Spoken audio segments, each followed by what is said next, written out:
America witnessed something deeply troubling on September 10th, the killing of Charlie Kirk. Whether you agreed with his politics or not, there is one truth, which is a human life was lost. And when a society begins to justify silencing voices through violence, it loses more than a person. It loses part of its soul. This event is not just about one man, it is about what kind of world we want to live in. A world where disagreements are settled with dialogue, or one where blood is spilled over the words. Free speech has always been a cornerstone of democracy. It exists precisely because we are not the same. We come from different families, hold different beliefs, follow different faith, and imagine different futures. Free speech protects those differences. It gives us the ability to argue, persuade, to even protest. It gives the powerless a voice against the powerful. But the moment free speech is met with violence, the moment we say, I cannot tolerate your words, so I will silence you with force, we destroy the very principle that holds society together. Some may believe that killing a person removes their ideas, but history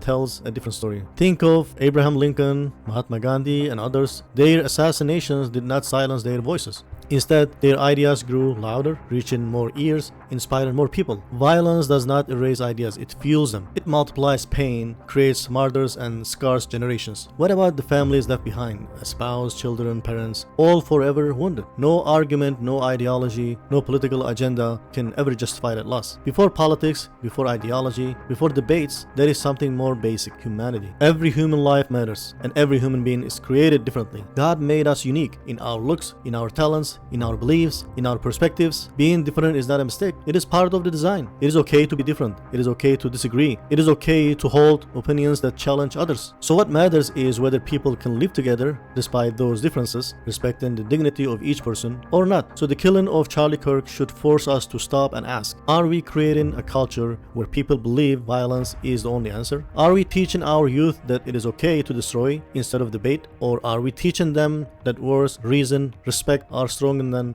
bullets? Well, if we choose violence, we repeat the mistakes of history. If we choose dialogue, we honor humanity. Leaders carry a heavy responsibility, of course. They set the tone. When leaders encourage hate, people believe hate is normal. When leaders show respect, society learns to respect. But it is not only leaders. Each of us, in our homes, schools, workplace, and communities, plays a role. The way we talk to each other, even in small arguments, shapes the culture. This tragedy is not only an American story. Across the world, we see similar struggles. From Nepal to France, from the Middle East to Eastern Europe, societies are wrestling with the same question: how do we live with those we disagree with? So the lesson is global. Free speech is fragile everywhere. Violence threatens it everywhere. And the defense of humanity is not bound by borders. And one thing is for sure, at its deepest level, this is not only political, it is spiritual. If God created humanity with such diversity, then respecting differences is not optional, it is sacred. So when you attack another human, you insult the Creator's design. So violence is rebellion against that design, but compassion, respect, and dialogue honor God's design.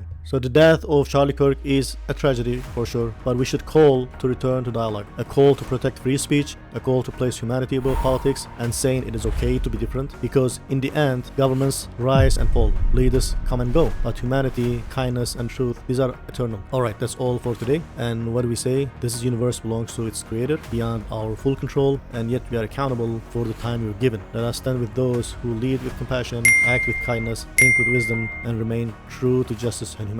Thank you.